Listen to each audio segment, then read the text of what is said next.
Nous sommes un groupe d'entreprises sénégalais qui travaillent dans l'import-export, mais aussi dans la production agricole. L'objectif de cette rencontre aujourd'hui, c'est de dénoncer avec véhémence les prédispositions prises par la direction de l'ARM pour proclamer l'ouverture du marché pour les importations de carottes, ce qui a occasionné naturellement une perte estimée à hauteur de 250 millions de nos produits que vous avez pu constater ici. N'empêche cela, nous avons pris la peine d'informer les autorités compétentes de la prédisponibilité de ce produit au moment où ils ont décidé de proclamer l'ouverture, ce qui a occasionné, comme on l'a dit tout à l'heure, une perte immense qui aujourd'hui a obligé le responsable de production ici présent à arrêter les récoltes sur les 15 hectares qui sont derrière nous. Nous avions à l'entame une programmation de 25 hectares sur les 10 hectares qu'on a récoltés.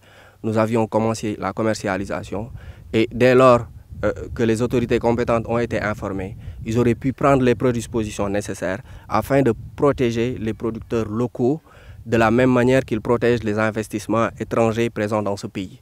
Le paradoxe, comme on l'a dit tout à l'heure, c'est qu'à ce même moment, une de nos sociétés dispose au niveau du port autonome de 1440 tonnes d'oignons qui sont bloqués pour cause de fermeture de gel sur le marché des oignons.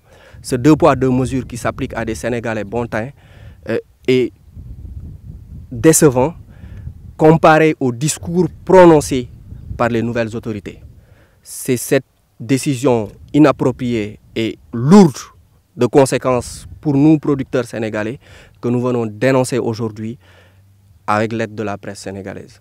Le kilo de carottes, nous le vendions à Borchamp à 600 francs à l'état actuel, alors qu'à ce moment précis, il était vendu à hauteur de 3000 francs. Je pense que si les services compétents avaient fait leur travail correctement, ils auraient pu trouver les moyens de pouvoir nous aider à écouler ce produit à l'intérieur du pays comme à l'extérieur. La première stratégie qui nous a venue à l'idée, c'est d'arrêter la récolte qui était programmée sur les 15 hectares, en attendant de relancer les autorités compétentes pour avec eux trouver les solutions. Nous profitons de cette occasion pour lancer un appel solennel au président de la République.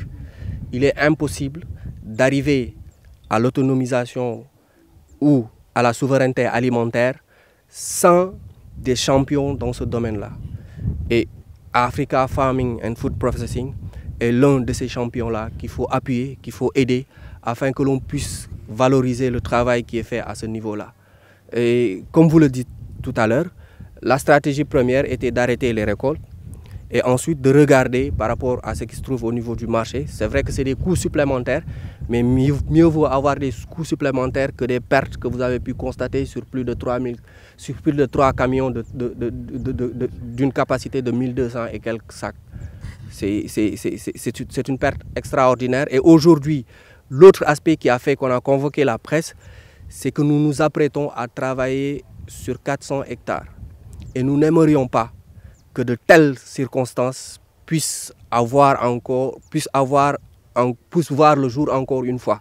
Ce qui occasionnerait des pertes qui obligeraient à cette boîte de fermer boutique et d'amener au chômage plus de 1000 journaliers et 70 permanents pour un investissement estimé à plusieurs dizaines de milliards.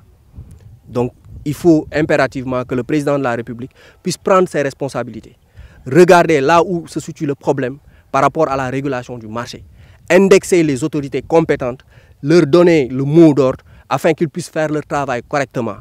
Apparemment, il y a certains même, je pense que les nouvelles autorités les ont oubliés.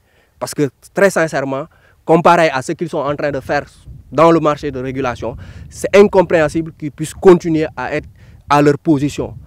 Et c'est un appel qu'on lance au président de la République de regarder très sincèrement dans cette direction-là pour voir le problème où est-ce qu'il se trouve et afin de trouver une solution. Parce que les producteurs locaux sont fatigués et sont traités de manière irresponsable et incompréhensible.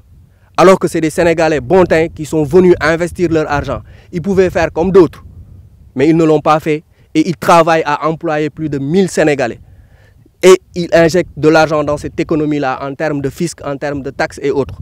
Donc c'est incompréhensible que ces gens-là puissent être traités de cette façon-là. On a l'obligation aujourd'hui, quand on parle de rupture, de commencer par soi-même. Quand on parle de rupture, de faire en sorte que les anciennes pratiques qui, alors, mettaient en péril la production agricole puissent disparaître. Que les anciennes pratiques qui permettaient la fraude dans les importations puissent disparaître. Il faut aujourd'hui que tous les Sénégalais, toutes les sociétés étrangères ou sénégalais puissent être traités de la même manière, puissent être mis sur le même pied d'égalité pour favoriser une concurrence saine pour le bonheur de tous les Sénégalais. Cela a son importance. Nous lançons un appel au président de la République et à son Premier ministre afin que les décisions puissent être prises pour nous permettre de continuer à travailler correctement. Juste préciser que A2FP appartient à un groupe de sociétés avec lesquelles elle collabore. Donc on a J Global Food qui est dans l'import-export. On a J Trading International qui s'occupe de tout ce qui est exportation. Et on a Ganjol Transport qui est beaucoup plus dans le transport logistique. Par rapport à l'amortissement, ce sera très dur. Juste préciser que on a investi, comme vous l'avez bien dit, les investissements s'évaluent à coût de milliards et c'est sur fonds propres. Et c'est important de le souligner.